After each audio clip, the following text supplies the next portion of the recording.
Na Europa, 1 milhão de pessoas morrem cada ano devido à doença coronária, ou seja, uma morte de 30 em 30 minutos. Teve um infarto ou uma angina de peito? Este vídeo vai explicar-lhe como vai ser tratado em caso de urgência e, seguidamente, quais os cuidados que lhe irão ser prestados no serviço de cardiologia. Por último, os cuidados a ter quando voltar para casa no seu dia-a-dia. O coração é o músculo que funciona como uma bomba. Fornece aos nossos órgãos o sangue que lhes é indispensável para viverem. O coração é ele próprio alimentado de energia através de 3 vasos sanguíneos, que são as artérias coronárias. A angina de peito e o infarto do miocárdio são 2 manifestações principais da doença coronária. Bom dia, somos a equipa do Cardiomóvel. Então, o que aconteceu? Bom, nem sei, foi... A angina de peito é uma sensação de pressão ao nível do peito ou da parte superior do abdômen. Uma dor que pode igualmente estender-se ao pescoço, aos braços, aos ombros e ao maxilar. Essa dor é localizada ou passa para um dos 2 braços ou para o maxilar? Parece-me que o braço esquerdo está um pouco... Essa dor deve-se a uma diminuição no fluxo do sangue ao coração por causa do estreitamento das artérias coronárias devido à aterosclerose. A aterosclerose é uma doença que afeta todas as artérias do corpo humano e que evolui ao longo de décadas a partir da adolescência. Caracteriza-se por uma acumulação de depósitos de gordura na parede das artérias, designadas placas de aterosclerose ou ateromatosas. Estas placas provocam estreitamento das artérias que as afeta e fala-se de doença coronária. Se a angina de peito ocorre quando se está em repouso ou dura mais de 15 minutos após o esforço ter cessado, existe o risco de infarto do miocárdio. Neste caso específico, estamos perante uma urgência vital. O nosso eletrocardiograma confirma a suspeita de infarto de miocárdio. O objetivo agora é, por um lado, aliviar ao máximo a sua dor antes da chegada ao hospital, fluidificar o seu sangue. Vou só aplicar-lhe um pouco deste spray sobre a boca. Vai ver que lhe alivia a dor. Pronto.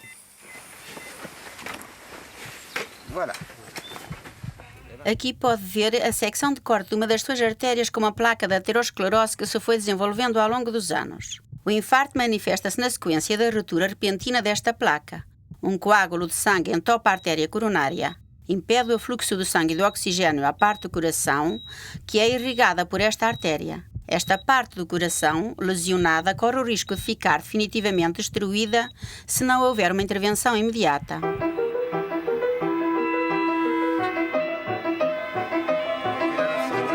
Estamos a abandonar o local. Infarto anterior, estável. Em caso de dor no peito que não desapareça após 15 minutos, telefone para o serviço de urgência.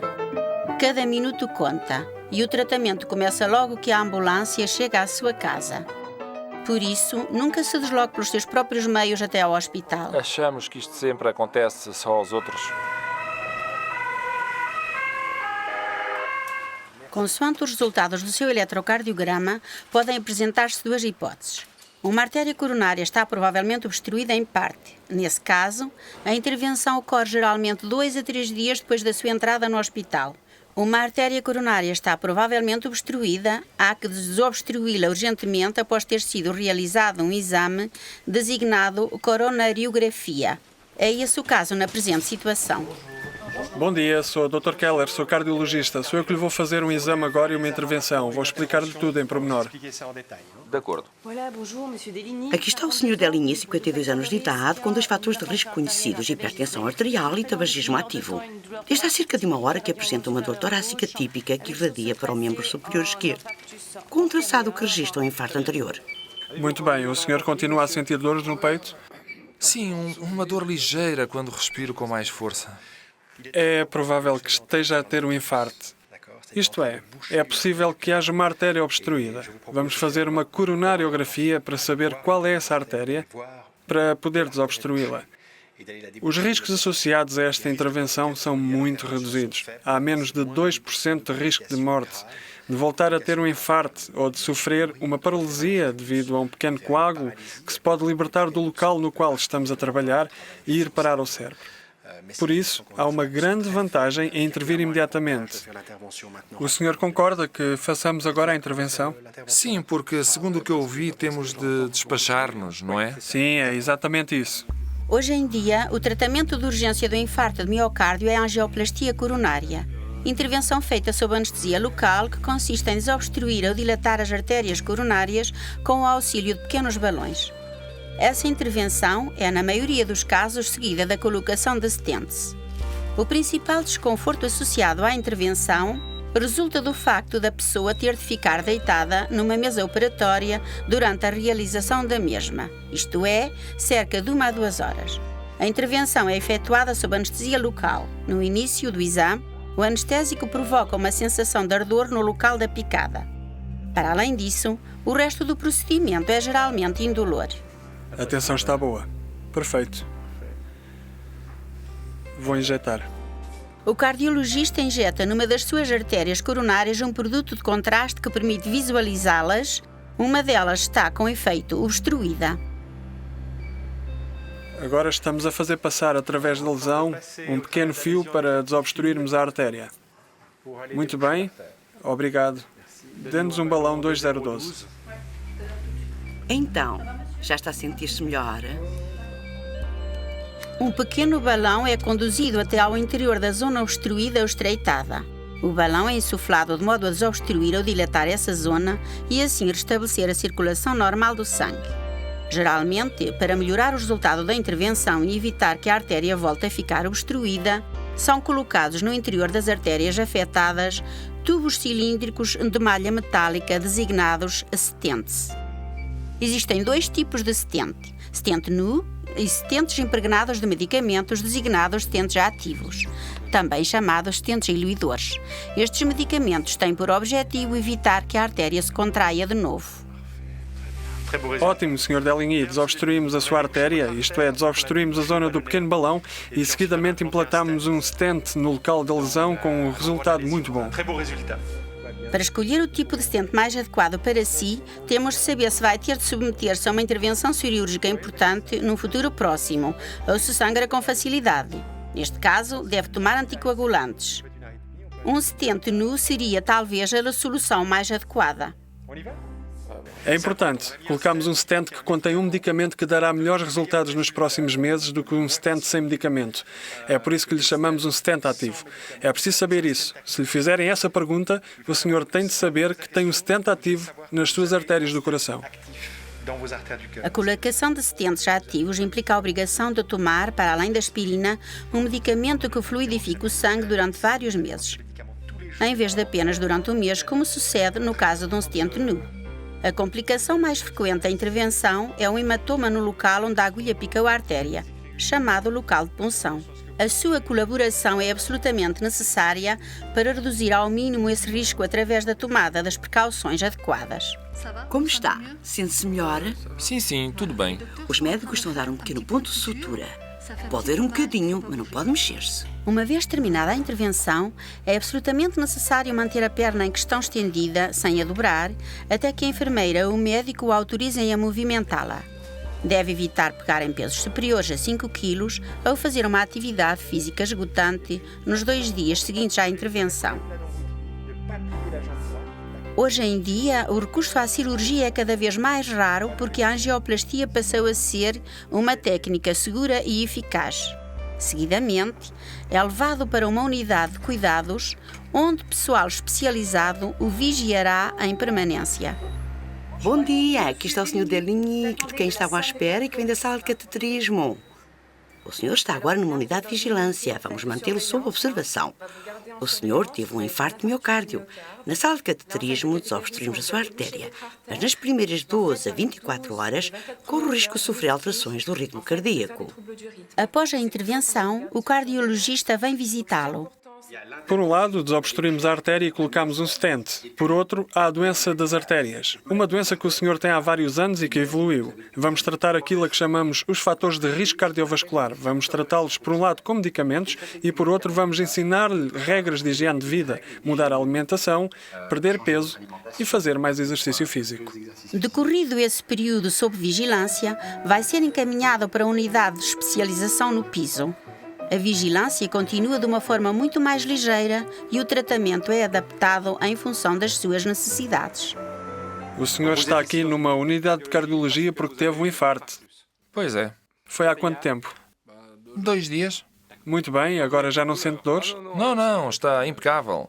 Até tenho a impressão de que não aconteceu nada. Fizeram um ótimo trabalho. Desobstruíram aquilo tudo. Está tudo bem. Quase que podia ir-me embora agora.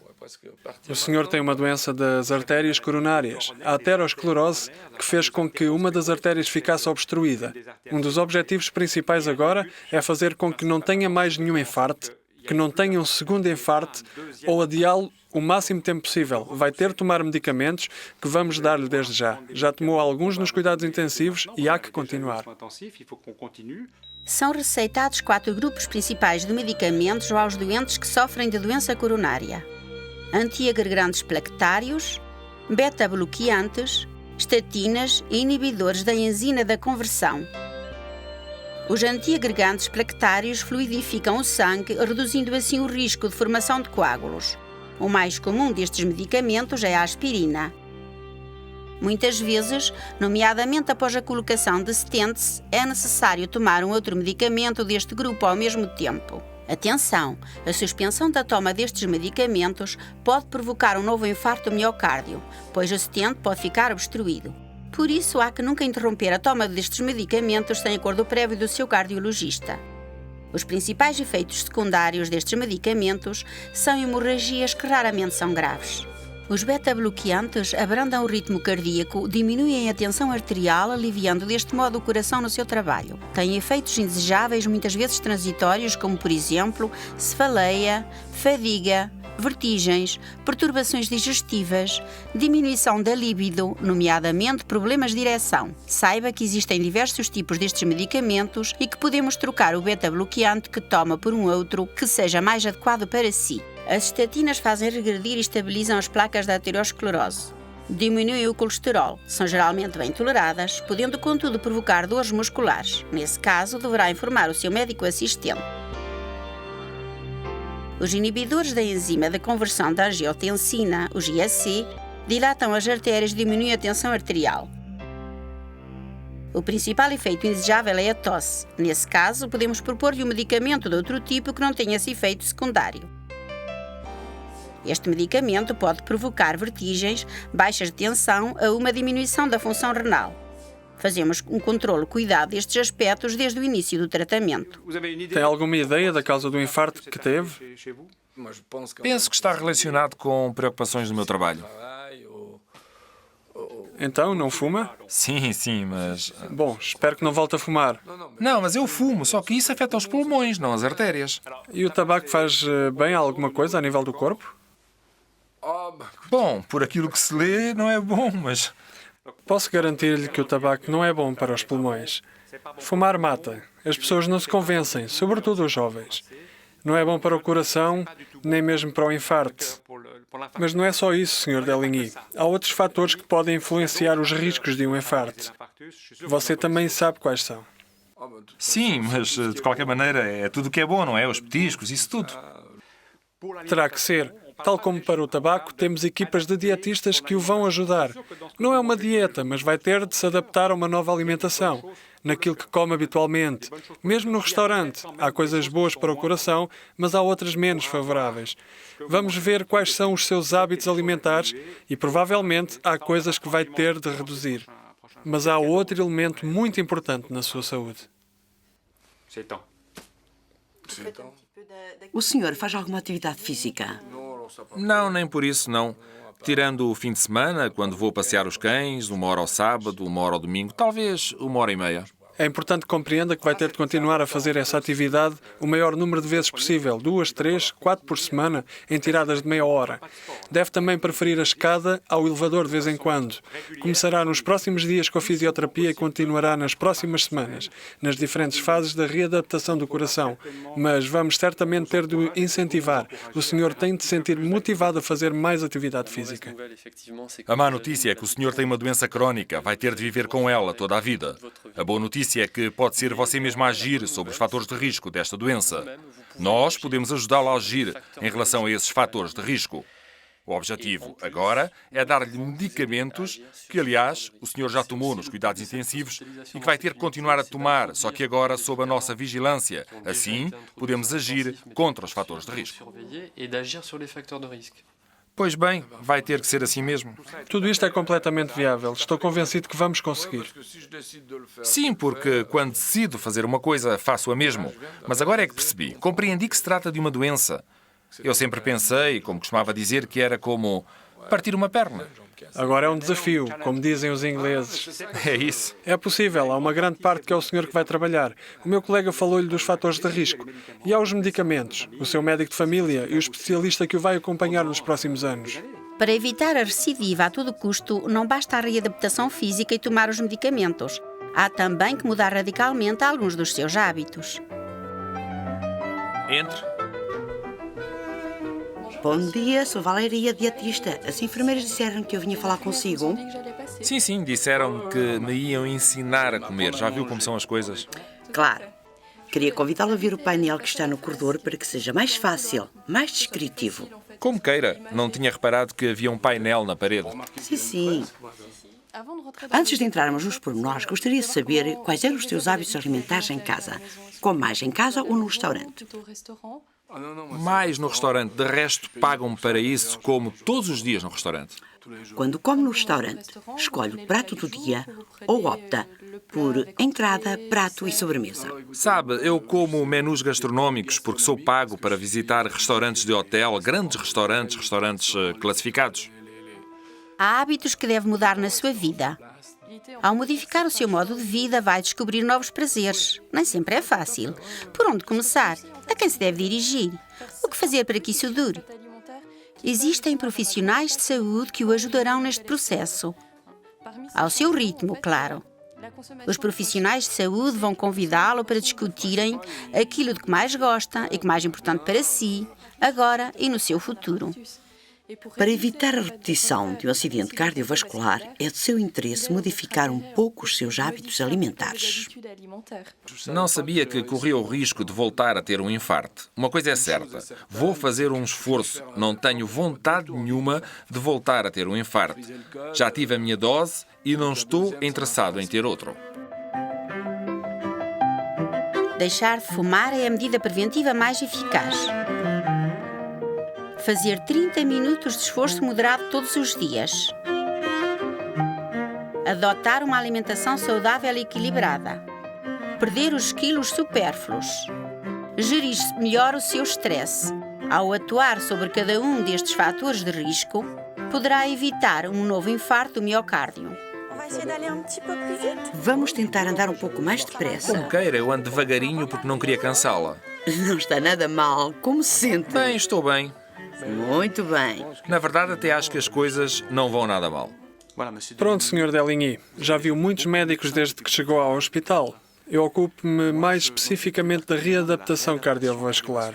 O que é preciso ter em mente é que o infarto que o senhor teve foi tratado, mas isso não significa que ficou curado da doença de base, que é a aterosclerose.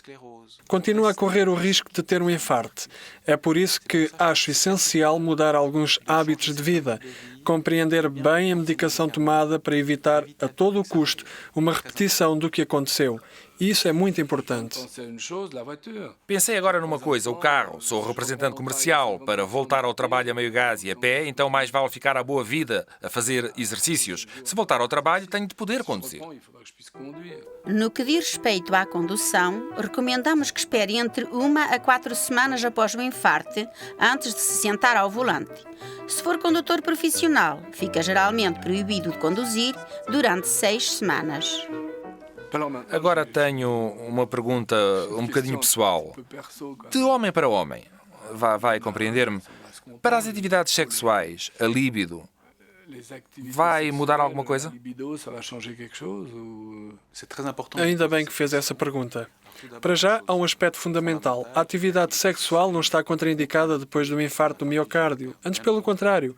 Considera-se que logo que a pessoa conseguir voltar a andar a um bom ritmo, também pode retomar a atividade sexual normal. Agora é importante que faça essa pergunta porque é verdade que alguns doentes, depois de um infarto, se deparam com dificuldades nesse domínio. Ora, as causas são múltiplas, desde causas sobretudo psicológicas, mas sabe-se que há eventualmente alguns tratamentos que lhe ministramos que podem ter algum efeito nesse domínio. Assim, é absolutamente indispensável que continuemos a falar, que você nos fale disso, que possamos resolver quaisquer eventuais problemas que possam surgir. 13,8, obrigada. Ora, está perfeita. A sua tensão aumenta ligeiramente, o que é absolutamente natural. Sente-se completamente bem? Não tem dores no peito? Não tenho dores, para além de dores nas coxas, mas ao nível do coração está tudo bem. O objetivo desta prova de esforço é o de ficarmos com certeza de que pode voltar a casa com toda a segurança e também começar a readaptação cardiovascular com toda a segurança. Agora vai voltar para casa. Foram-lhe receitados medicamentos muito importantes. No caso de se dar mal com algum dos tratamentos, deverá imediatamente avisar o seu médico assistente ou o seu cardiologista. Mas nunca pare de tomar um medicamento por sua própria iniciativa. O custo dos tratamentos relativos à doença coronária é normalmente suportado pelos seguros de saúde, mas não hesite em consultar a sua seguradora se tiver qualquer dúvida relativamente ao reembolso dos cuidados que lhe foram prestados. Enquanto estiver a fazer a sua readaptação cardiovascular, vai praticar uma atividade física sob vigilância médica. Toda uma equipa vai tratar de si: cardiologistas, tabacologista, psiquiatra, dietista, fisioterapeutas, professor de ginástica. Aqui é o tempo. Vamos aumentar. Vamos começar com 10 minutos. Carregamos em Start e ali tem a contagem decrescente. Terminado o exercício, vai consultar esta escala que vai de 6 a 20 com 3 cores que representam a forma como se sente depois do esforço que acabou de fazer. Foi muito fácil, bastante fácil, um pouco difícil ou muito difícil.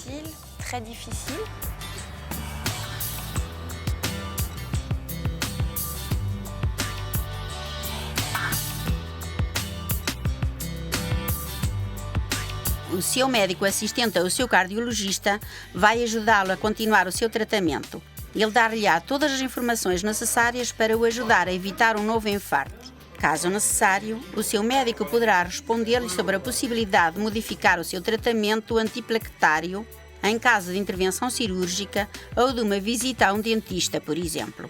Poderá falar com ele sobre os efeitos secundários eventuais do seu tratamento. A pulsação está regular. Agora vou medir-lhe a tensão. A doença coronária é uma doença grave e é uma doença crónica que progride com o tempo. O que é tranquilizador é saber que você pode atuar diretamente sobre esta doença para a travar, ou até inverter a evolução da mesma. Compete-lhe agora fazer a sua parte e seguir com a equipa responsável pelo seu caso as recomendações que lhe forem feitas. Não fumar, ter uma alimentação equilibrada, movimentar-se, limitar o stress, respeitar o programa de medicação.